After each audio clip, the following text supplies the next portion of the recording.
Olá, tudo bem com você? O que seria da Igreja Adventista se Ellen White não tivesse existido? Dias atrás eu estava pensando sobre isso e resolvi escrever um texto para o meu blog outraleitura.com.br e daqui a pouco eu vou ler com você aqui e fazer algumas reflexões a respeito dessa pergunta. Será que sem Ellen White a Igreja Adventista não teria existido ou desapareceria? Antes, porém, quero te indicar alguns livros bem interessantes caso você queira conhecer um pouco mais do ministério, da pessoa dessa mulher extraordinária que viveu lá no fim do século XIX, começo do século XX, e que, independentemente do que você creia a respeito do dom profético dela, é inegável que foi uma grande líder, uma palestrante, pregadora, uma pessoa que realmente marcou época. Então, quero deixar aqui aquela que é uma das melhores, se não a melhor biografia de Ellen White, escrita pelo neto dela, Arthur White. Ellen White, Mulher de Visão. Um livro bastante volumoso, detalhado. Então, se você quiser conhecer realmente, não com base nesses vídeos que gravam por aí, com um monte de inverdades, calúnias até, né, distorções, quiser conhecer realmente a verdadeira pessoa, né, de Ellen White, com base em informações seguras e o testemunho de um neto que a conheceu, né, obviamente, então está aqui o livro Ellen White, Mulher de Visão, da Casa Publicadora Brasileira. Outra obra bem interessante, que eu recomendo a vocês, que muitas vezes têm contato aí, acabam se deparando com vídeos caluniosos, difamadores até, é este livro aqui, ó. Ellen White e seus críticos. O subtítulo, Respostas aos principais ataques à pessoa, obra e dom profético, de Francis Nichol. Também uma obra que é volumosa. Sabe aquela coisa, né, que tem gente que quando assiste alguns vídeos acha que é novidade, né? Olha só, descobriram aqui um erro, uma falsa profecia ou coisa parecida. Geralmente são assuntos requentados que já foram respondidos, já foram resolvidos, estão explicados e as pessoas não conhecem porque não vão atrás, não pesquisam, né? Então esse livro aqui, todos esses que eu estou apresentando são da Casa Publicadora Brasileira, é uma obra tremenda caso você queira realmente ter contato com as explicações para os críticos. Nada disso é novidade, tem coisa aqui que já é bem antiga e que, como eu disse, já foi respondida, tá bom? Então esse é um livro muito bom. E o outro, esse aqui é uma obra-prima, né? É a Enciclopédia Ellen White, né? Então foi organizado aqui esse material, sob a liderança de Dennis Fortin e Jerry Moon, né? Enciclopédia Ellen White, com verbetes, né? Então aqui tem material de sobra para você pesquisar, se inteirar do mundo em que ela viveu, dos personagens relacionados com a vida dela, histórias e suas visões proféticas. Então, recomendo essa obra aqui, Enciclopédia Ellen White, também da CPB, material muito bom para pesquisadores, né? E se você quiser uma obra assim mais ao ponto, né, mais enxuta, digamos assim, tá aqui, ó. 101 perguntas sobre Ellen White e seus escritos, do pastor William Feigal, que foi um dos responsáveis lá pelo White State. E aqui está então o livro, cento e poucas páginas, acho que um pouco mais, deixa eu ver aqui, 213, 212 páginas, tá bom? Organizado por tópicos, né, e respondendo ao ponto. São, na verdade, e-mails, cartas que chegavam lá ao White State, e aí eles foram guardando esse material, compilando, depois organizaram neste livro aqui, nesse livreto aqui, né, 101 perguntas e respostas sobre Ellen White. Então, para você ter aí um material seguro, né, fontes confiáveis, e não ficar aí gastando tempo com esses vídeos, com esses críticos que, na verdade, só levantam muitas vezes calúnias, difamação, querendo com isso descredibilizar o trabalho de uma mulher que foi tremendamente usada por Deus, que esteve à frente de seu tempo. Eu tenho aqui no meu canal, inclusive, uma palestra em que eu mostro as antecipações científicas, né? Aquilo que Ellen White falou, mesmo ela não tendo assim educação formal, né? Ela estudou pouco em colégios, mas o que ela escreve sobre medicina, nutrição, psicologia, teologia é algo formidável, né? Fica até difícil entender como que uma mulher com a formação dela teria capacidade, né, de escrever sobre tantas coisas e navegar entre conteúdos, deixando de lado aquilo que realmente não condizia com os fatos, né, que seriam verificados tempos depois, e abraçando, aceitando aquilo que condizia realmente com a verdadeira ciência. É realmente algo impressionante. Vou deixar aqui na descrição deste vídeo alguns materiais para você depois conhecer um pouco mais sobre isso. alguns links para os vídeos que tem aqui no meu canal. Também aproveito para pedir que você se inscreva no canal, se não fez isso ainda, acione o sininho para receber as notificações de novos conteúdos, curta, comente, compartilhe se você gostar do conteúdo, né, evidentemente, e saiba que eu tenho 2 canais, um no Telegram e outro no WhatsApp, nos quais eu compartilho não só os conteúdos do Reavivados por Sua Palavra, conteúdos devocionais, diários, gratuitos, mas também compartilho ali materiais que eu posto em meus blogs, criacionismo.com.br, que neste ano celebra 20 anos, e no blog outraleitura.com.br, além dos vídeos aqui deste canal. Então, se você quiser se inscrever num desses canais aí, Telegram ou WhatsApp, vou deixar aqui na descrição também os links de acesso, tá bom? Vamos lá então ao texto que eu escrevi, aqui está na tela. Sem Ellen White, a Igreja Adventista desapareceria? Vamos lá. A resposta curta é não. A Igreja Adventista do Sétimo Dia não deixaria de existir sem Ellen White. Suas doutrinas fundamentais, como a volta de Jesus, a justificação pela fé, a guarda dos mandamentos, incluindo o sábado, mortalidade da alma, estado do ser humano na morte, né? Juízo pré-advento, entre outras, não dependem dos escritos dela. Esses pilares foram redescobertos e sistematizados pelos pioneiros adventistas com base na Bíblia e em intenso estudo das Escrituras, como pode ser visto em obras como Nisto Cremos e o Tratado de Teologia Adventista do Sétimo Dia. Também são publicados pela CPB, cpb.com.br. Ali você encontra as crenças fundamentais adventistas, bíblicas, né? E não estão fundamentadas em escritos de Ellen White. É tudo bíblico mesmo, né? No entanto, se é verdade que a igreja não desapareceria, é igualmente verdade que ela perderia muito sem o ministério profético de Ellen White. Sem seus escritos inspiradores e orientadores, é pouco provável, por exemplo, que tivéssemos hoje o maior sistema educacional protestante do mundo. A filosofia da educação adventista foi solidamente construída sobre os pilares ou os princípios apresentados em livros como Educação, Conselhos sobre Educação, Fundamentos da Educação Cristã e Conselhos aos Pais, Professores e Estudantes. A ênfase no desenvolvimento integral, físico, mental, espiritual e social foi um elemento, ou foi um diferencial que moldou gerações e impactou sociedades. Também é pouco provável que tivéssemos o extenso sistema de saúde adventista, com hospitais e clínicas espalhados por vários continentes, se não fossem os conselhos proféticos sobre saúde. Inclusive, Ellen White orientou a compra da propriedade onde hoje está uma das maiores instituições de pesquisa em câncer do mundo, a Universidade de Loma Linda e o Hospital de Loma Linda, lá na Califórnia, né? Ellen White, apesar de não possuir formação médica formal, navegou com um impressionante discernimento pelos conhecimentos médicos de seu tempo, descartando práticas prejudiciais e destacando princípios que, décadas depois, seriam confirmados pela ciência. Obras como Ciência do Bom Viver, Temperança, Conselhos sobre Saúde e Conselhos sobre o Regime Alimentar foram fundamentais para esse desenvolvimento.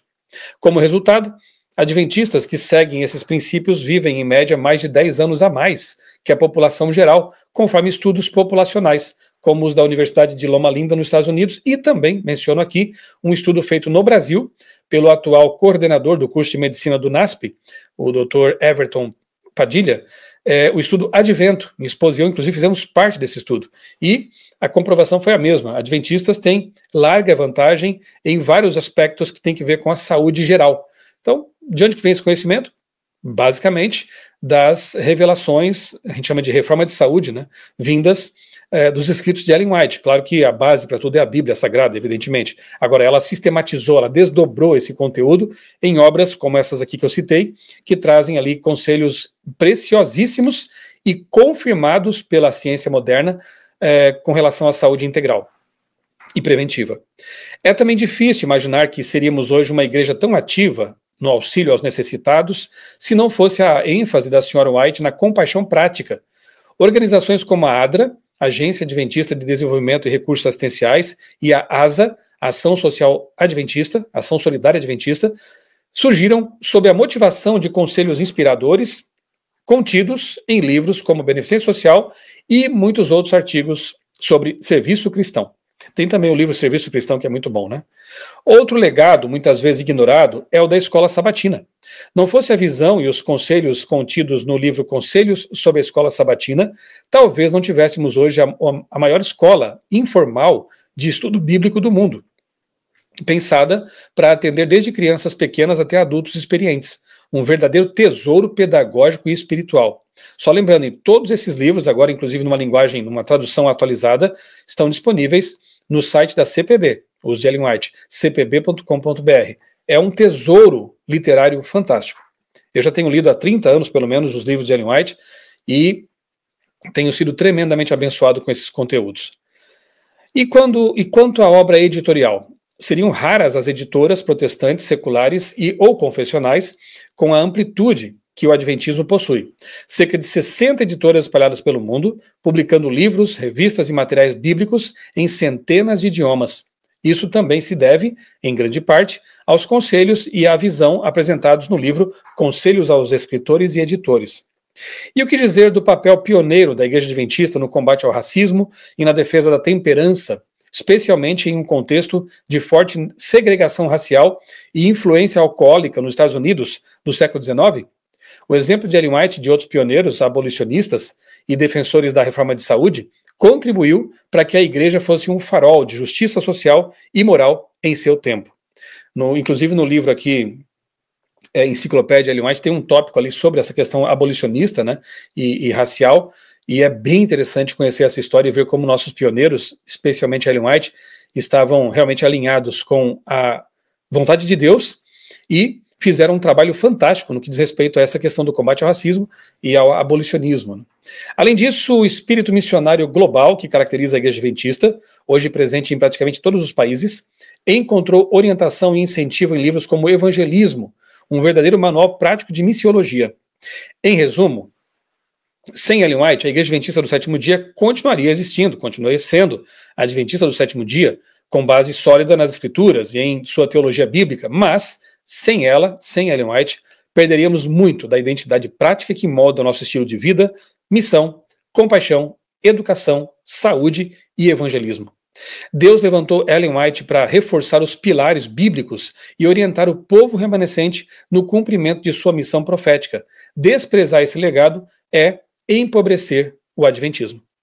E aqui eu coloquei logo abaixo alguns vídeos para você depois assistir, né? O Dom Profético e o Reavivamento Espiritual, da série Identidade, que eu preparei a pedido da União Sul-Brasileira. Então aqui está o tema número 2, né? Convido você a assistir. E Ellen White e suas contribuições para a ciência, o vídeo que eu me referi agora há pouco, né? Convido você também a assistir esse vídeo aqui e perceber como realmente Ellen White estava à frente do seu tempo, né? E escreveu coisas assim que ainda hoje nos surpreendem. Muito bem, naquele vídeo ali sobre identidade, eu convido as pessoas a lerem, a estudarmos juntos, né? 2 Crônicas, capítulo 34. Eu quero ler para você aqui, vamos na Bíblia, 2 Crônicas 34, que eu acho assim um texto bastante instrutivo e revelador no que diz respeito à questão do dom profético, profetas canônicos e também não canônicos ou extracanônicos, é algo bem interessante que vemos aqui. Eu vou resumir para você, naturalmente, depois eu convido você a assistir ao vídeo que eu indiquei aqui, né? Aqui nós vemos, então, o rei Josias, bem jovenzinho, promovendo uma reforma espiritual ali em Judá. Ele, então, começa a buscar o Deus de Davi, seu pai, seu antecedente, né? Está aqui no verso 3. Ele despedaça os altares de incenso, aqueles cultos pagãos e até algumas vezes assassinos, né, que estavam se instalando ali em Judá. Ele acaba com isso, ele faz uma limpa ali no reino, né, para que eles voltassem ao Deus verdadeiro. 10 anos depois ele continua nesse processo de reforma espiritual, né, ele não desanima, ele prossegue nisso. Foi um bom rei, né, o rei Josias. E aí, ao orientar um reparo, uma reforma na casa de Deus, ali eles encontram, estava lá, guardado, mas perdido, né, um rolo, uma parte da Bíblia. E ao lerem essa parte da Bíblia, claro que é um livro de Moisés, o rei, ele num ato de humildade, de reconhecimento de que estavam vivendo em desacordo com a palavra, ele rasga as vestes, então ele pede aos seus servos que, aí que é a parte que me interessa agora nesse vídeo aqui, no contexto desse vídeo, né? Ele então pede que seus servos vão em busca de uma profetisa. Olha que interessante. E você sabe que, no que diz respeito ao dom profético, Deus não faz acepção de sexo, né? Ele usou homens e mulheres nesse ministério profético. Aí é dito aqui que os servos do rei, né, inclusive o sacerdote, vão lá para consultar a Hulda, a profetisa. No verso 21 diz assim: vão consultar o Senhor por mim, e depois e pelos que restaram em Israel e Judá, a respeito das palavras deste livro que foi encontrado. Porque é grande o furor do Senhor que se derramou sobre nós, porque os nossos pais não guardaram a palavra do Senhor para fazerem segundo tudo o que está escrito neste livro. Verso 22. Então Ilquias e os enviados pelo rei foram falar com a profetisa Ulda, esposa de Salum, encarregado das vestimentas da casa do Senhor, filho de Tocate, filho de Arás. Ulda morava na Cidade Baixa, em Jerusalém. Eles lhe contaram o que havia acontecido, e aí ela conversa com eles, traz orientações. Olha que interessante, nós temos aqui então um exemplo claro da valorização do dom profético, seja ele canônico, seja ele extra ou não canônico. O que quer dizer isso? Já expliquei esse conceito em alguns vídeos, mas não custa repetir, né? Profetas canônicos são aqueles que escreveram parte do cânon, ou seja, da Bíblia. Então nós temos aí Moisés, nós temos Isaías, Jeremias, Daniel, Paulo, João, Pedro, ok? São profetas canônicos porque escreveram textos que fazem parte do cânon bíblico, do cânon sagrado. Agora, o que são profetas extracanônicos ou não canônicos? São profetas menores, menos importantes, que não foram tão usados assim por Deus? Não quer dizer isso, né?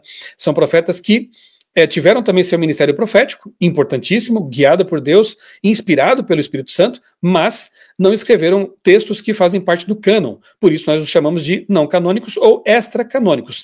Exemplos: Noé, Natã, que foi usado por Deus para levar Davi ao arrependimento, a própria Ulda, que aparece aqui nesse texto de Crônicas, né? Nós temos as filhas de Filipe, no Novo Testamento. Enfim, temos vários exemplos de profetas. João Batista, né, o maior deles, também não é canônico, é extra-canônico. Por quê? Porque não escreveu textos que fazem parte do cânon. Então nós temos esses dois grupos de profetas. Como nós vemos, como adventistas, o ministério de Ellen White, uma profetisa moderna, extra-canônica, não canônica. Ela foi usada por Deus, pelo mesmo Espírito Santo que inspirou os demais profetas? Sim, mas e a autoridade dos seus escritos? Subordinada à Bíblia Sagrada. Para nós adventistas, existe apenas uma regra de fé e prática, que é a Bíblia Sagrada. Os textos de Ellen White nós consideramos inspirados, consideramos mensagens vindas de Deus. Acabei de mostrar para vocês quanto nós perderíamos como igreja se nós não dessemos atenção aos escritos dela, mas não vemos Ellen White como uma segunda Bíblia. Jamais. A própria Ellen White diz isso, e ela sempre apontava para a Bíblia. É como se, a comparação que se faz, né, uma luz menor indicando a luz maior que é a palavra de Deus. É como se você pegasse, então, uma lanterna e apontasse na direção de algo que estava um tanto esquecido naquele tempo em que ela escreveu, a palavra de Deus, que é a luz suprema, dizendo assim: olha, leiam aquele livro, estudem aquele livro. Ela sempre apontava para a Bíblia como a regra de fé e prática para o cristão e para o adventista. Então é assim que nós enxergamos o ministério dela. Uma profetisa verdadeira, usada por Deus, mas não impede igualdade com a Bíblia Sagrada. Ela está subordinada, como qualquer outro profeta deve estar subordinado à Bíblia. Agora, olha que interessante, eu vou ler mais dois textos para vocês. Depois fiquem à vontade para estudar esse assunto, né? Como é que devemos lidar com os que se dizem profetas, aceitar todos, rejeitar todos, são dois extremos perigosos. Aceitar todos sem julgá-los pela Bíblia é um perigo. Porque o próprio Jesus disse que viriam falsos profetas nos últimos dias. E se haveria o falso é porque também haveria o verdadeiro, não é verdade? Então, o que temos que fazer é prová-los. Como? Pela Bíblia. É imprescindível conhecer muito bem a Bíblia, as características de um profeta verdadeiro segundo a Bíblia, aquilo que ele deve pregar, porque se um profeta prega em desacordo com a Bíblia, não vem de Deus. Por exemplo, há alguns pretensos profetas por aí que dizem que têm sonhos proféticos do inferno, ou profetas que pregam contra a lei de Deus. Como pode ser profeta? Como que o Espírito Santo pode se contradizer? Na Bíblia ele dizia uma coisa e hoje diz outra, percebe? Então a primeira regra básica está lá em Isaías 8, 19 e 20. Se eles não falarem de acordo com a lei e o testemunho, ou seja, com os livros de Moisés e com o testemunho dos profetas, se não estiver de acordo com o que está revelado na Bíblia, deixa para lá, é falso profeta. Se profetiza algo que não se cumpre, falso profeta. Então, olha só o que diz aqui Joel capítulo 2, verso 28 e seguintes. E acontecerá depois disso, que derramarei meu espírito sobre toda a humanidade. Depois disso, o contexto aqui está falando do tempo do fim. Se você ler os versos anteriores, né, é o fim da história deste mundo. Então, neste tempo, do tempo do fim, os filhos e as filhas de vocês profetizarão, os seus velhos sonharão, e os seus jovens terão visões. Até sobre os servos e sobre as servas derramarei o meu espírito naqueles dias, mostrarei prodígios no céu, na terra, sangue, fogo, colunas de fumaça, o sol se transformará em trevas, aqui de novo, né, reforçando que é o tempo do fim, a lua em sangue, antes que venha o grande e terrível dia do Senhor. No contexto do fim, portanto, haveria a manifestação do dom profético sobre jovens, sobre idosos, né? E aí eu vou aqui para Apocalipse, eu vou ler só mais esse texto aqui. Poderíamos ter aqui um longo estudo sobre a questão do dom profético na Bíblia, mas eu deixo para você então fazer esse estudo depois, né? Aqui Apocalipse 12, verso 17, diz assim, verso 17. O dragão, sabemos que ele é Satanás, né? O dragão irou-se contra a mulher aqui representa a igreja, o povo de Deus. O Satanás irou-se contra a igreja e foi travar guerra com o restante da descendência dela, ou seja, os que guardam os mandamentos de Deus e têm o testemunho de Jesus. Então, no contexto da guerra final contra o povo de Deus, Satanás guerreando contra ele, contra esse povo, como o remanescente desse povo, né? Que é o restante da sua descendência. Aqui é dito que esse povo do Apocalipse, do tempo do fim, tem duas características básicas. Eles guardam os mandamentos de Deus, e na Bíblia só existem 10 mandamentos, né? Esses 10 mandamentos que são os mandamentos de Deus.